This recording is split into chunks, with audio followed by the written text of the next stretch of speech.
Hello, everyone, and thank you for attending the Funding Your Study Abroad Experience workshop. My name is Whitney Longnecker, and I'm the Director of Study Abroad here at Texas Tech. We are excited to have you here with us today and are eager to provide some advice and resources to help you when it comes to paying for your study abroad experience. So just to make sure that everybody is aware, we are recording this session. So if you do have any concerns about being part of the recording, please feel free to take the necessary actions now. If you have any questions at any point, you are welcome to put those in the chat and we will respond to those as we see them come up, or if they're more appropriate, we will save those for the end, but do feel free to put in your questions and comments as you think of them. There are a couple of other folks who are going to be presenting to you today and part of our panel of experts. So I will ask that they introduce themselves as it becomes time for them to speak. So without further ado, we'll go ahead and jump right on in so that way we can start sharing this important information with you.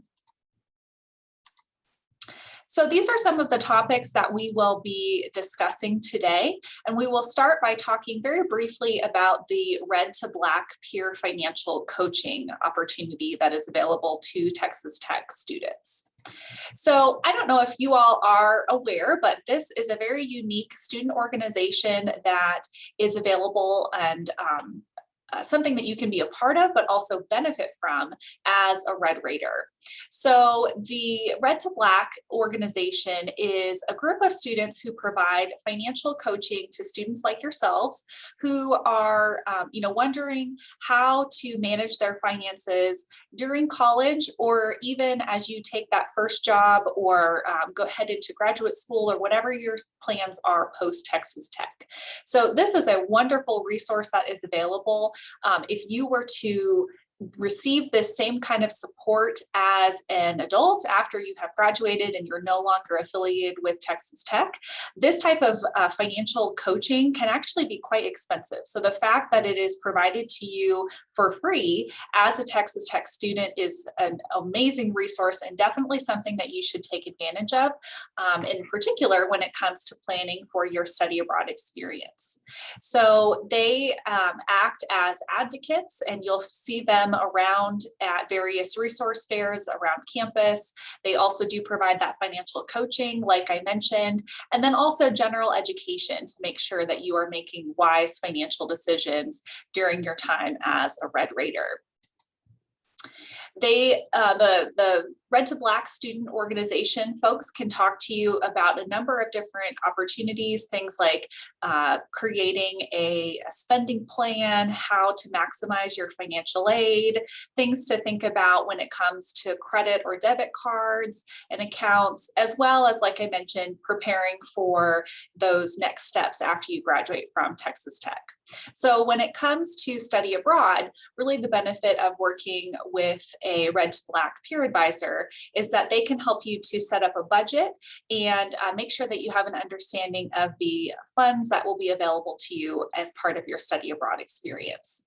So if this sounds like something that you would like to learn more about and get some assistance from the Red to Black students, you can schedule an appointment by visiting their website. They do provide appointments, I believe, in person as well as virtually. So you do have some different options that are available to you when it comes to meeting with one of their student peers. So you've got the contact information here. They are located in the Student Union building.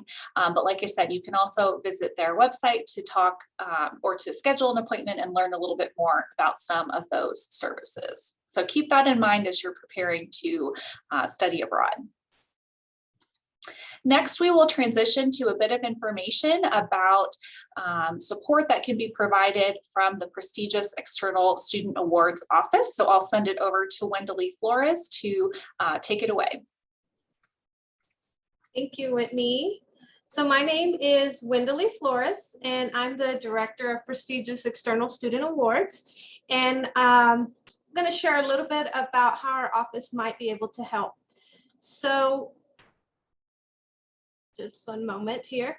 I'm going to send you a link to a handout that you can access, or actually it's not a handout, it's on our website. But you're welcome to look at that as we're going through this presentation. So I've just sent you that link. And so our office is, our goal is to help students at Texas Tech pursue prestigious external student awards, but we also promote all external student awards. And so we help students with kind of preparing for those bigger applications in terms of putting together timelines, helping them strategize on what they need to do to become more competitive, what they need to be involved in, things like that. And then of course, provide essay writing tips. So on the handout that I just sent you, and sorry, give me just a moment. I'm trying to navigate this slideshow. There we go.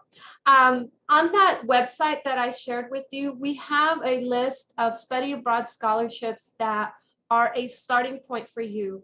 So this is not an exhaustive list. There are plenty more study abroad scholarships out there, but this kind of gives you an idea of where to get started. Some of those awards are also considered prestigious awards, and I've listed some of those here on this slide. But I'm going to reference first the website. And so the awards that you'll see there are categorized. So the first category is the competitive and merit-based awards. These are awards that everyone has access to, is eligible or can apply to if they're eligible. Some of them are based on GPA. But I do have two on there that are not external, but I had to make sure to list them because they are important and all of you should take advantage of those. And that's the TTU Study Abroad Competitive Scholarship, which you'll hear about more in this presentation. And then the Honors College also has a Study Abroad Scholarship. So any student that is a member of the Honors College is eligible to apply for that award. So under the competitive and merit-based awards, you'll see things like awards from organizations like Phi Kappa Phi, Golden Key. So think of the honor societies that you might be a part of and look at their national websites and see if they offer any type of scholarship funding that you can apply for. After all, you're already paying dues to them. So you want to make sure that you're using your benefits from those organizations. You'll also see a few other random ones there towards the bottom: Go Overseas or Tortuga Study Abroad or Good Colleges Study Abroad scholarships. Those are all things that we found basically doing a Google search. You can do the same and you can find a lot more than what's listed here. The only caveat that I have to put out there is you want to be sure that you're not providing an application fee, so you're not paying for it to apply, and you're not providing your social security number. Anytime you have those two things pop up in an application, then it's most likely a scam, and so you need to stay away from those completely. Then we have financial need awards, and those are listed there. Most of them do require that you have Pell Grant eligibility. And so Gilman Awards is one that's listed there. That's also on this slide with the prestigious awards. And that just means that our office will provide extra support when you're applying for those awards. The next one is Language and Cultural Exchange Awards.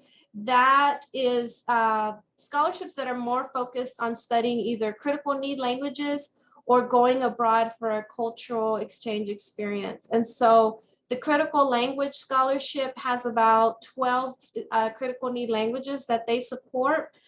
This one is about an 8-week program, and students who apply to this award are fully funded for their study abroad experience. And the program is designed by the Critical Language Scholarship program. So it is very competitive. And so my office does provide support in applying for that. We also have the Foreign Language Scholarship Awards. Those are for undergrad and graduate students. They, again, are looking to fund students that are studying critical need languages, and they are encouraging students to attend long semesters, so fall or spring, or even academic years. That's even more appealing to them. They want you to be in country for a longer period of time so you can be fully immersed in that language. They're very generous in their awards, and so they give up to $12,500 for a long semester, or up to $25,000 for an academic year. And for students that are only interested in the summer, they do offer $8,000 for a summer program, but it's only for STEM majors. So just keep that in mind. And then we have the Fulbright UK Summer Institute, which again is a prestigious award. So our office does support that. And this is more of a cultural exchange, 3 to 4 weeks abroad at a UK university. And they list the options on their website. You can pick from one of several, and they have different focuses. So some might be focused on technology and STEM majors, some might be more focused in the humanities. So you can look at that.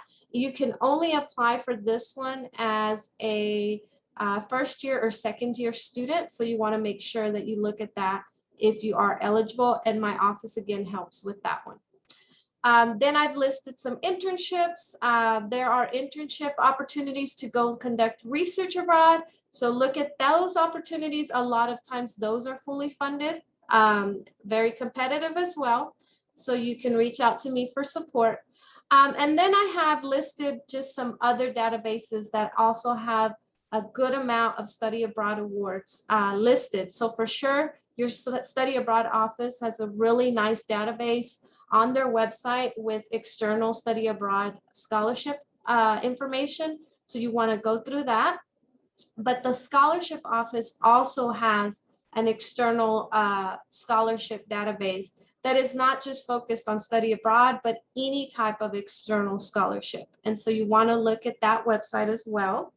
And then I listed just other websites that also specialize in compiling study abroad scholarships. So there's a lot to look for.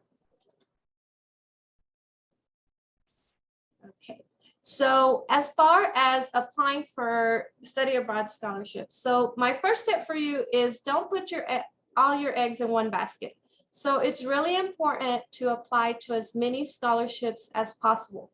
And the good thing is that once you have a personal statement prepared for a study abroad scholarship, they're usually going to be very similar. And so then you can just modify them and tweak them for each application. But once you have one really solid one, then you have a good foundation for applying for a number of awards for study abroad. So definitely apply to as many as possible. You want to start early so that you can get those essays polished. You're going to want to go through multiple drafts. So start early and get all that started. I say great essays win awards. So you want to sell yourself when you're writing those essays. You want to tell your story. You want to be compelling because a lot of these are not going to interview you. The only way you can share about yourself is through those essays. And so you don't want your essay to be kind of a cookie cutter essay that everyone else could possibly fit that essay. Don't make it too general. It really needs to tell the reader who you are, why you're unique, and why you should be selected for that award. And so multiple drafts are going to be a must. You're going to probably go through a good 3 to 5 drafts, if not more. And so because of that, I highly encourage that all of you reach out to the Undergraduate Writing Center. They are located in Weeks Hall, 3rd floor, but you can also visit their website. And unfortunately, I don't have it listed here, but I think we have it listed later in the presentation so that you can reach out to them. They do consultations in person, but they also do consultations online. And so you want to make sure and take advantage of that because they will give you some one-on-one feedback on those essays. And the final thing is you can't win if you don't apply. So a lot of times students will ask me, well, how many Texas Tech students win that award? Or how many Texas Tech students win this very competitive award? And I'll say, sometimes we have a lot and sometimes we don't, but it doesn't matter. If you don't apply, there's no way you'll win. That's a guarantee. So make sure that you apply, even if the award is super competitive and maybe a little bit intimidating.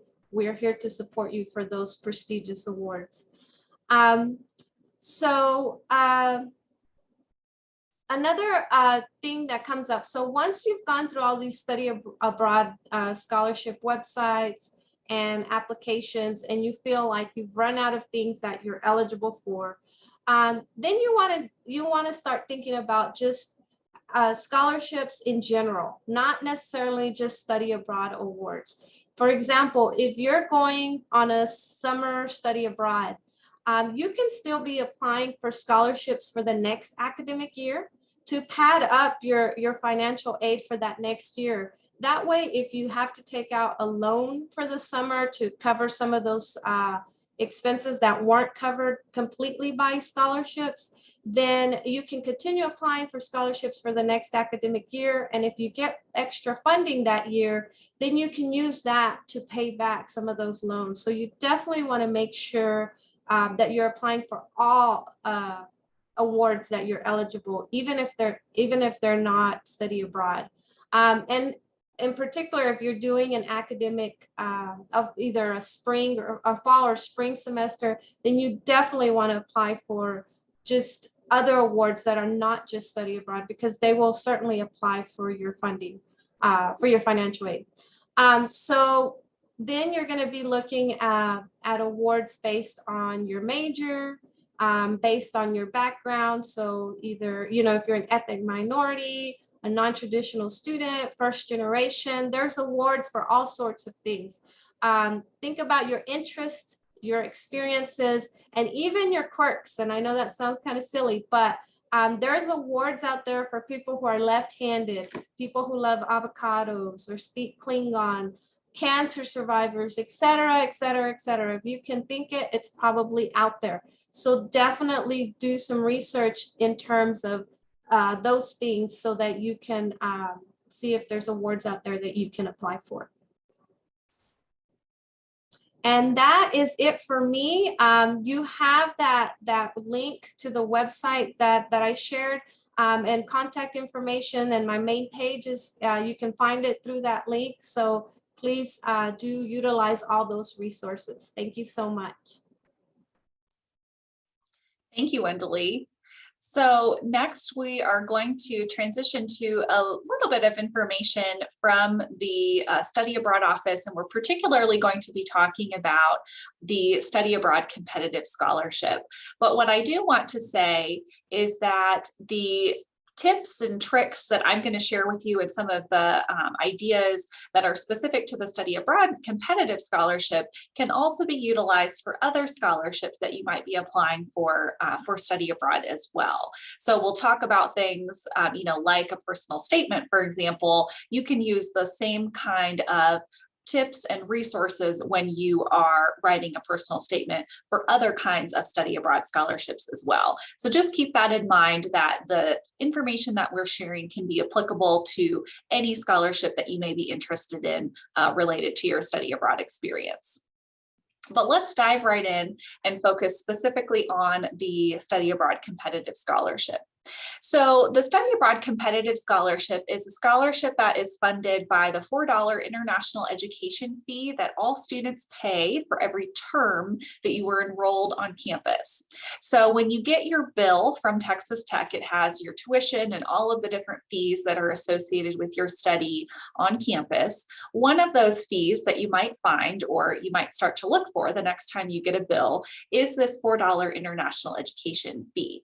So what we're able to do is pile everybody's $4 up into, a big pot of money and award that to students like yourselves who are interested in study abroad. A portion of the funds also go for our international students who are studying here on campus as well as part of their international experience. So this is a scholarship that we in the Study Abroad office say it's a no-brainer. You absolutely have to apply for at least this scholarship, if nothing else, because you are paying into this fund every time or every term that you're enrolled here on campus. So it makes total sense for you to apply and potentially be awarded some of that money back and much more. The title of Study Abroad Competitive Scholarship is true. We put that word competitive in there on purpose because it is a competitive scholarship. You do definitely have to put your best foot forward. And so we're going to talk about each of the components of this particular scholarship to help you think about how you can make your application really stand out from the crowd. But first, we want to make sure you understand who's eligible for this particular scholarship.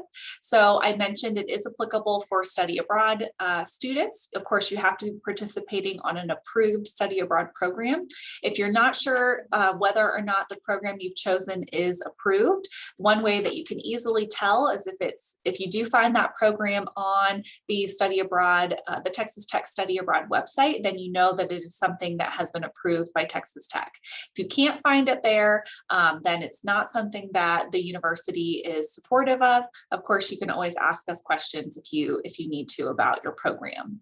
And then, like I said, this is also applicable for international students who are getting their degree through Texas Tech.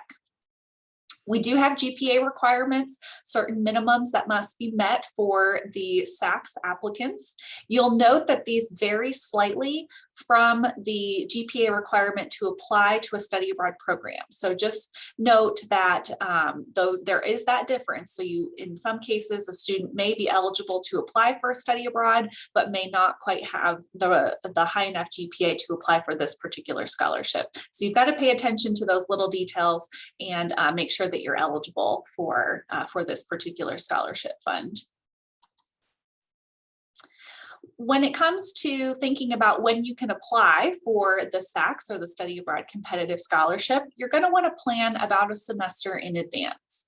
So the same time that you are preparing your program application for study abroad, you also want to be thinking about putting together your application for the SACS. So right now we are accepting applications for the intersession, spring, as well as spring break of 2022. So if you are a student who is interested in studying abroad during any of those time periods, we are currently accepting applications for those.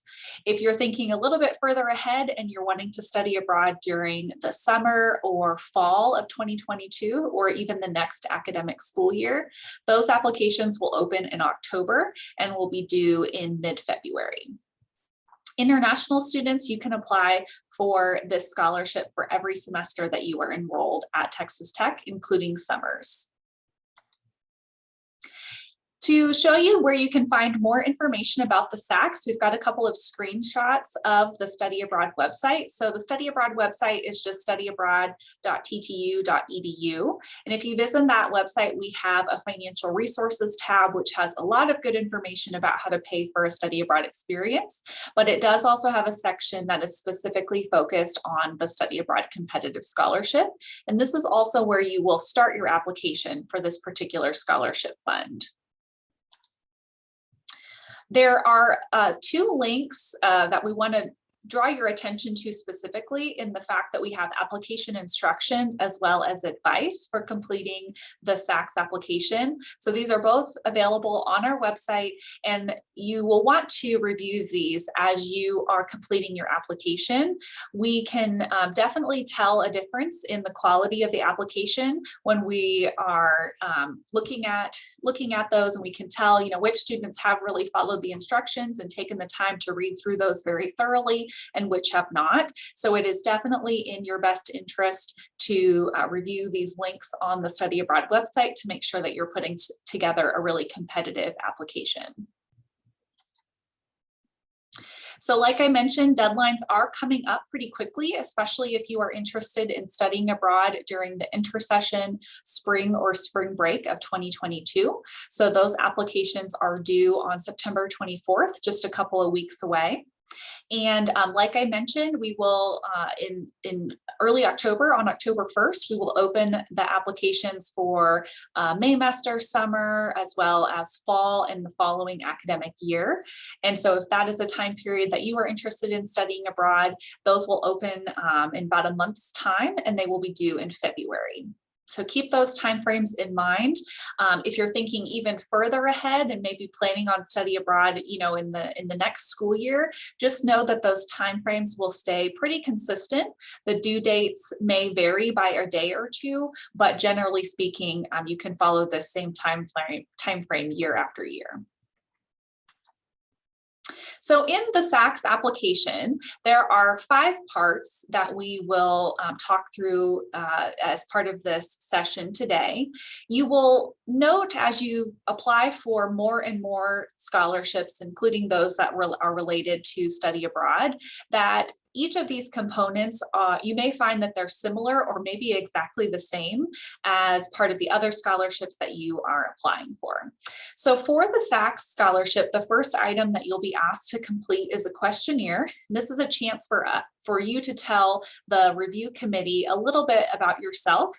This is also where you will outline your need, your financial need. So we'll ask you to think about, you know, what the cost of your study abroad program is, or what the cost to attend Texas Tech is, outline your other funding sources, and then also you know, do a bit of math and tell us what your outstanding financial need is. So that is a figure that is reviewed by the committee that ultimately makes decisions about who the award winners are for this particular scholarship.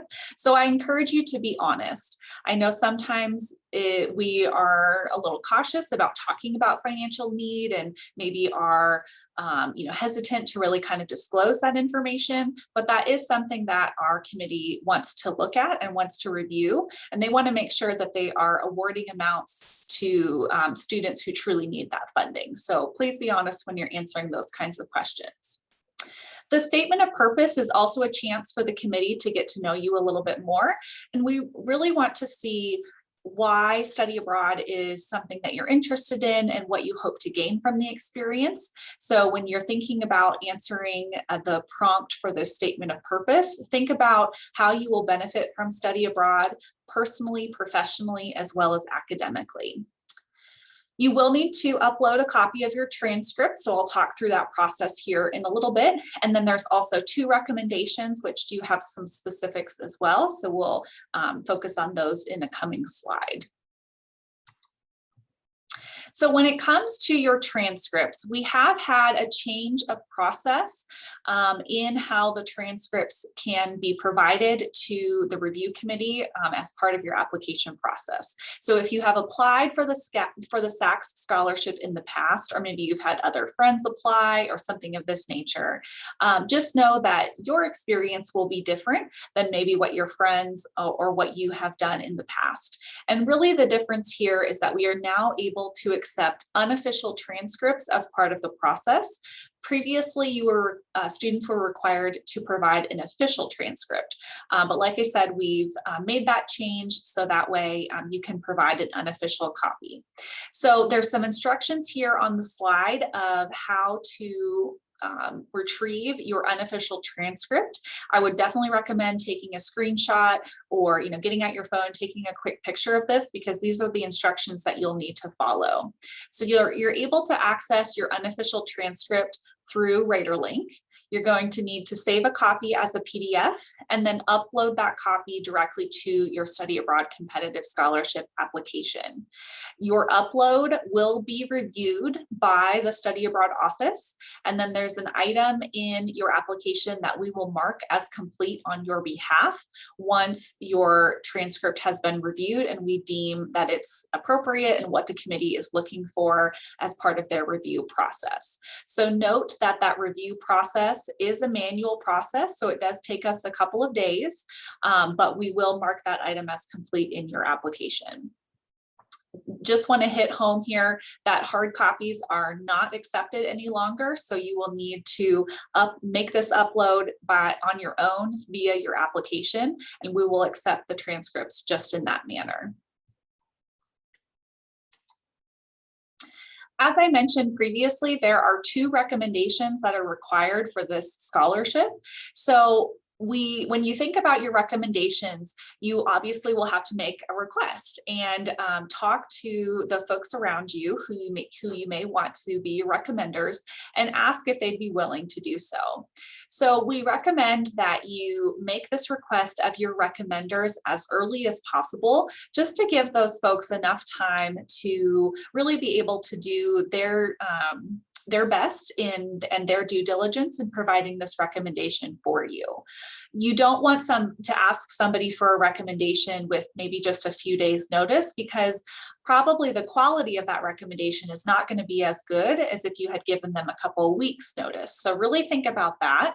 The recommendations are read and reviewed by our committee. So you want to make sure that not only are you putting your best foot forward, but you're also allowing your recommenders to really speak to your abilities and your interest in study abroad or an international experience. So that way your application package overall is very competitive. Now, we do recommend asking or making this request of your recommenders in person if you can. With COVID, of course, this provides an additional complication, and so that in-person request may not be possible. But really the rationale behind this is that your recommender may have some questions for you about, what your goals are for study abroad, what you'd like to accomplish during this experience, and that kind of thing. So sometimes it's best to have that kind of a conversation in person if you can.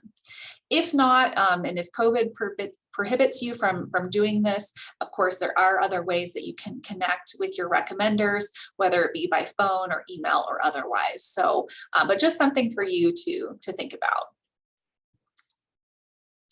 All of the recommendations must be submitted electronically through your application. So when you've started your SACS application, you will notice that there is a mechanism in that application for you to request the recommendation. So you'll just need to follow those steps, and your recommender will receive an electronic form for them to complete. Some of recommenders will ask if they need to submit like a letter or, send us something hard copy. That is not necessary. We just need them to fill out the electronic recommendation form, and that's all that's required of them. There is a difference between who is an appropriate recommender and who is an inappropriate recommender. So you'll see we've got a chart here that outlines some of the different options that you have available to you. So it's not to say that we don't think that your friends or your significant other couldn't provide you with an excellent recommendation. I'm sure that they could and would be happy to do so. But really, we want folks who can speak to your academic abilities and your abilities as a college student. As you know, study abroad is an academic experience, and so we want to make sure that that is coming through in your application and including as part of the recommendations. So keep this in mind and make sure that you are selecting the appropriate recommenders.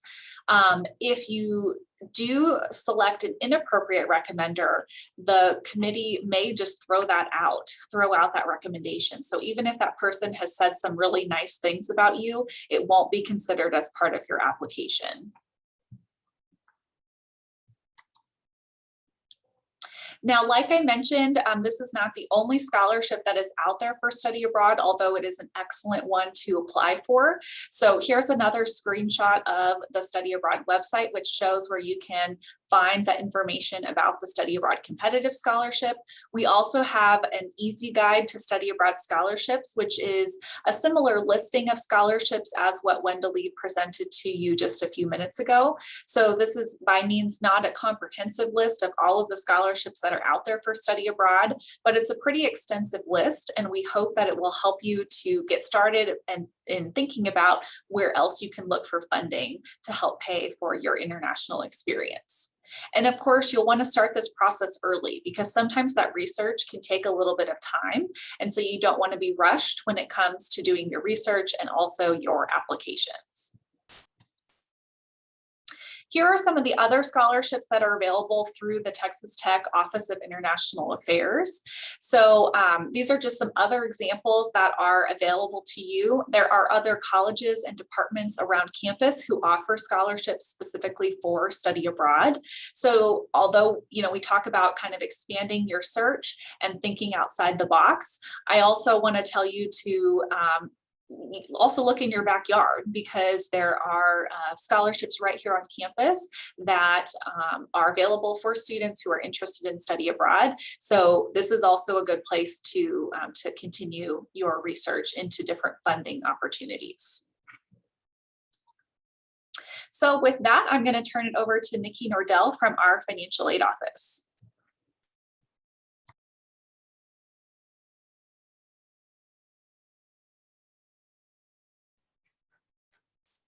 Okay, everybody, like Whitney said, my name is Nikki Nordell, and I am the financial aid advisor here in West Hall that will help you through your study abroad experience. And so I will be able to meet with students the semester before you go. Once you have decided what your program is going to be, the study abroad office is going to provide you with the budget for your program.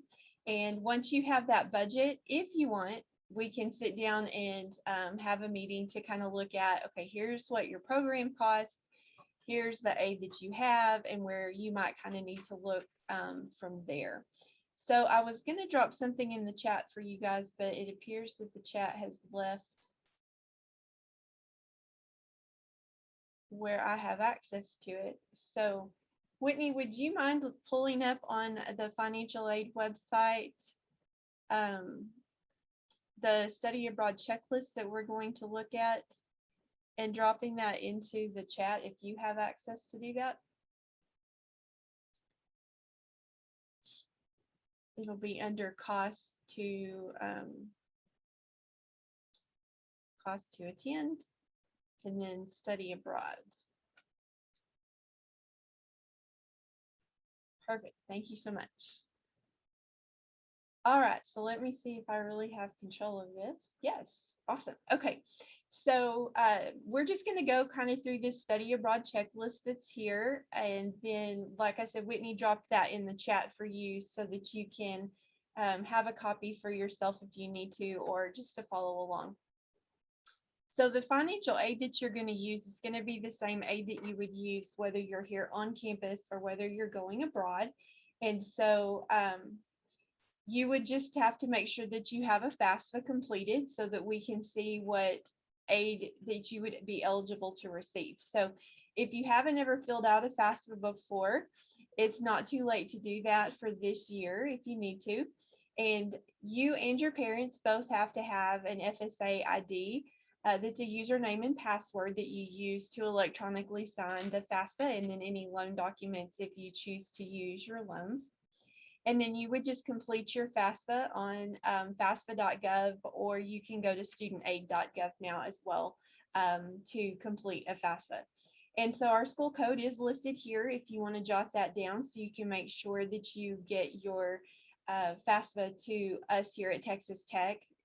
Lots of times people will send it to the wrong school, maybe to HSC, which is a different entity, and then we don't end up getting that application. So you want to make sure you select the main campus, Texas Tech. So any aid that you have is going to be awarded on RadarLink. You'll be able to see that there. Something to keep in mind if you're going to go abroad during the summer is that you do have to take at least 6 credits in the summer to receive financial aid, and that's whether you're on campus or whether you are studying abroad. So if you are studying abroad during the summer, a couple things to keep in mind with this 6 hours of credit is going to be that they don't all have to be in the same term. So maybe if you're thinking about doing a Maymester program in the summer that would be 3 hours, you could still take 6 hours, get your 6 hours by taking 3 hours online or in person on Tech Campus during summer 1 or summer 2 to get your total of 6 hours. So 3 hours with your program, 3 hours online or on campus to give you that total of 6. If the program that you're selecting is already 6 hours, then you're already good to go. And so you can decide if you need to take other hours during that other term. Something else is if you are planning to do an internship, you do have to be getting academic credit for the internship to have it count towards you're receiving a budget for that program. The budget's going to determine how much financial aid that you are able to be awarded during each term. And so if you are doing an internship, you do want to make sure that you can get the academic credit that is tied to your internship so that you can get the maximum use out of your budget. So on RadarLink, like I said before, you'll be able to see your awards for every semester. So anything that's awarded to you for the semester that you're going to go abroad, you can use whether you were here on campus or whether you're going out of the country. So make sure that you're checking RadarLink to see what's going to be awarded. If you're going for summer, we will not award for summer probably till around spring break. So if you're looking now, you won't see any awards there yet for summer, but they will be awarded to you later and still be broken out just like you see now for fall, spring, and then summer will be added on there. Summer is a tail end onto the year. So if you're planning to go abroad this summer, the FAFSA that you have already filled out for this year for the 21-22 school year is the FAFSA that would be looked at for the summer to determine your eligibility. So if you have any Pell Grant does still pay out in the summer as long as you have the 6 hours, at least 6 hours of credit that you're receiving. Most of your scholarships are going to pay only during the fall and spring and not have a summer stipend if you've been awarded something already during the term. So those may not be available in the summer, but if you have received a presidential scholarship that gives you maybe waivers that pay your out-of-state tuition, you would still receive the waivers for your out-of-state tuition in the summer as long as you're paying your tuition to Texas Tech. And not an affiliate provider. Just based on that scholarship, those carry through to the summer, the waivers do. And then loans. If you're not given as much aid as what you might want with these scholarships that the ladies have already talked about you wanting to make sure you apply for, loans are always going to be an option to help you kind of supplement if you need to. And the loans can be taken either for a fall, spring semester terms or for summer, either one. And you can always get up to your budget or your cost of attendance, like I said. So with your study abroad, we will adjust your budget or cost of attendance for your semester that you're abroad to match what your cost of attendance shows from the study abroad office. So with a lot of the programs, it may cost more to be off campus abroad than it would be to be on campus. So we'll make that adjustment, which doesn't mean that we're going to award you more aid. That just means that you have eligibility to be able to receive more aid up to what your new cost of attendance is. If by chance your program happens to be a program that's cheaper than being here on campus, then of course your budget would be a little bit smaller and your aid would be adjusted accordingly. So some loan options that are available.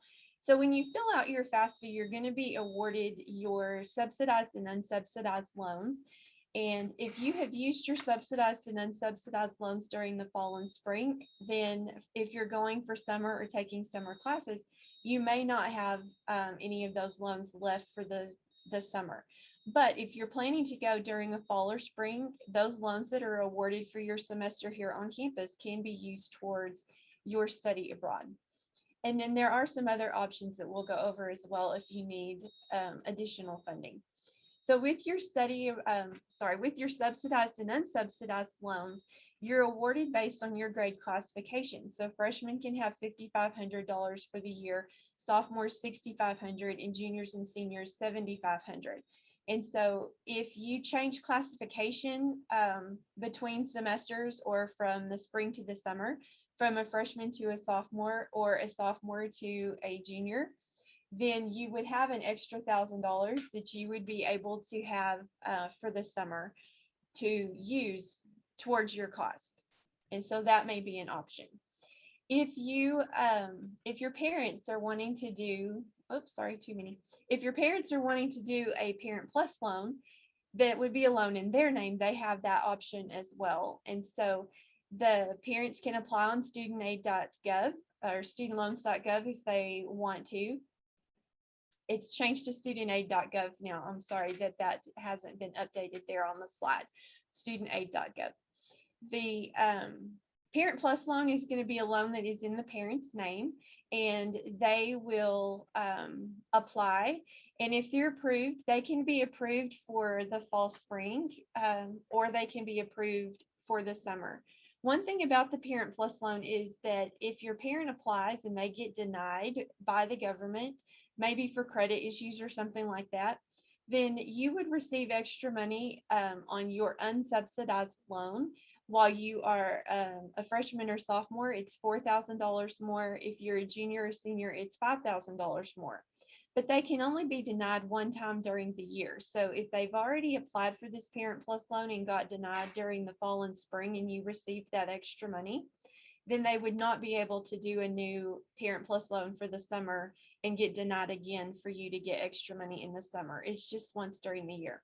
But if they're approved for that Parent Plus loan, then they would be able to be approved for a fall, spring loan and then a new loan for summer if you needed to.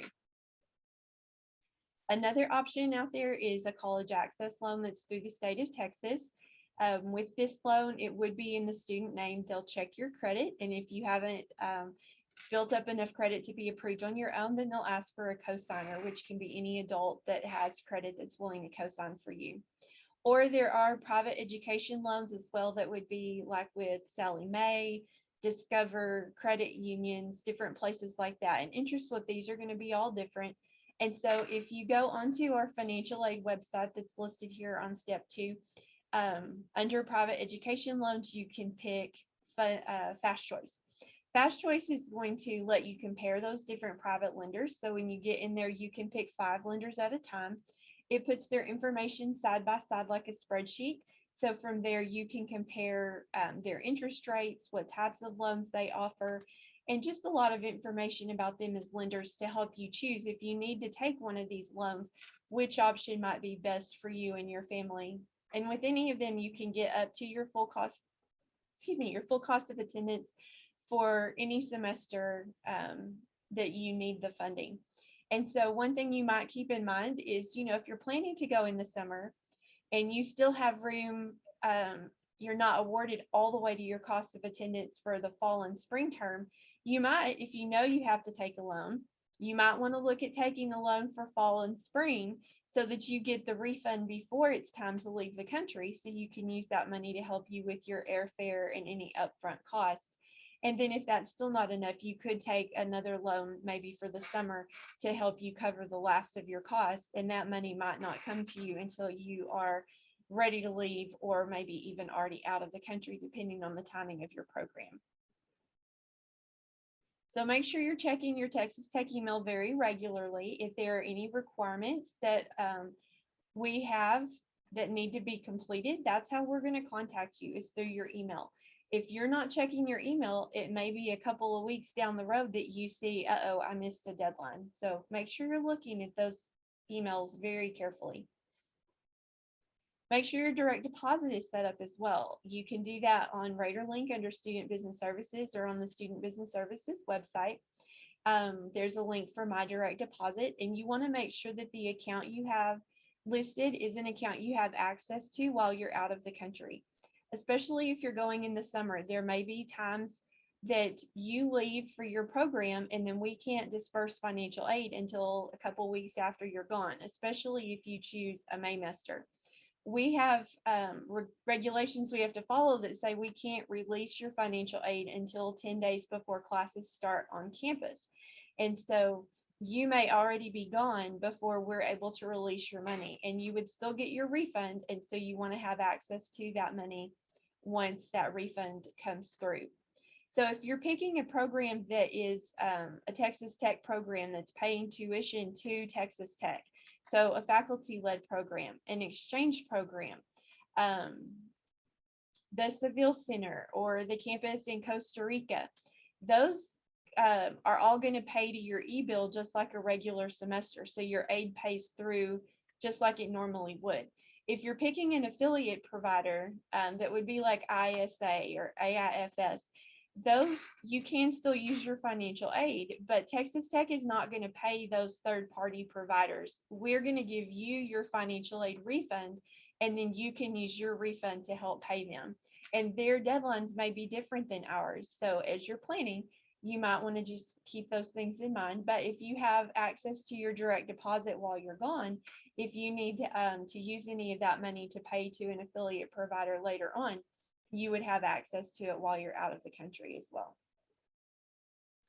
And then scholarships. So the ladies have already covered scholarships a lot. So there's just a few more tips I want to throw in there, or a few more things to think about. If you're not real sure about your merit scholarship and if it has a summer stipend, you can check RadarLink. Your requirements are there on RadarLink, but you can also reach out to the scholarship office if you need further details about that. If there is a summer stipend, you would be able to use it towards your study abroad. You just need to make sure you have the 6 hours for any other aid to pay. And then if you have military benefits, you want to reach out to the MVP or Military Veterans Programs Office so that they can help you determine what part of your aid, your military benefits will be able to cover which parts of your budget. I can tell you with Hazelwood, as long as you're paying your tuition to Texas Tech, not an affiliate provider, you can still use your Hazelwood to help you pay the tuition and fees portion of your program. It will not cover program fees or housing or anything like that. It covers just like it would here on campus. If you have Chapter 33, you want to definitely check with MVP because there are specific rules with Chapter 33 to determine if you would be eligible to use your benefits or not. If you're receiving adoption waivers or competitive waivers, those will still pay as long as you are paying your tuition to Texas Tech, but not if you choose to pay to an affiliate provider. If you have Texas Tomorrow Fund or Texas Promise Fund, those things are handled through Student Business Services, so you can reach out to them to see how that works. You can still use your benefits, but it pays out differently depending on whether you've picked a Texas Tech program or whether you've picked an affiliate provider. So if you have questions about that, you want to reach out to Student Business Services. So then also there on the flyer and here on the screen are those websites that have been mentioned today. So the scholarships.ttu.edu website, the studyabroad.ttu.edu, and then Wendeley's website, that pesa.ttu.edu, and then with Google searches to where you can find outside scholarships and make sure that you're using those. And like Wendeley said, even if you can't find things for your study abroad, go ahead and apply for things for a regular semester and see if you can't stack those up to help you balance yourself out in the end. Also, just a reminder that the new FAFSA for next school year for 22-23 opens on October 1st, which is just a few weeks away.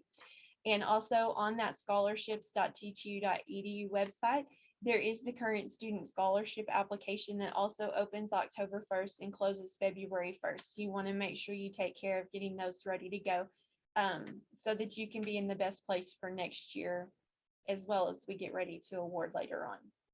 So my email is listed here. If you have the budget for your program and you want to have an appointment, you can email me. We can set up an appointment as long as I can see that we have access to your budget. Generally, that's going to be the semester before you go abroad. So if you have those questions, then you can reach out to me and we'll schedule that. So there are just a few slides that are left. I'm going to turn it back over to Whitney, and whoops, I went too far. Let her finish us up here, and then we'll hang around for some questions. Thanks, guys. Thank you to Nikki and Wendeley for providing that good information.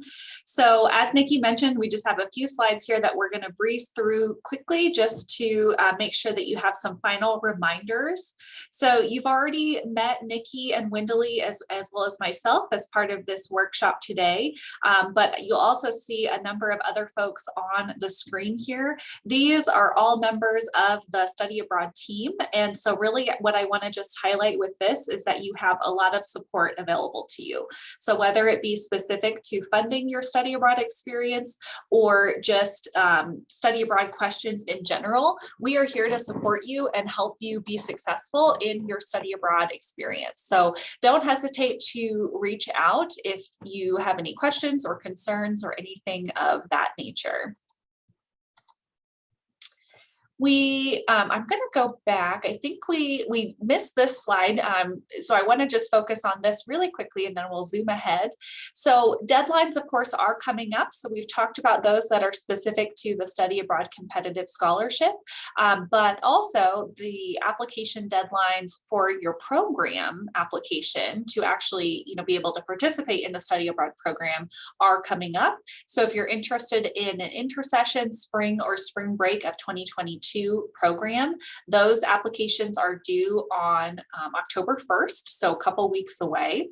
If you're looking a little bit further ahead and you're maybe planning on a summer study abroad experience, applications for summer of 2022 will open on October 1st and they're due on March 1st.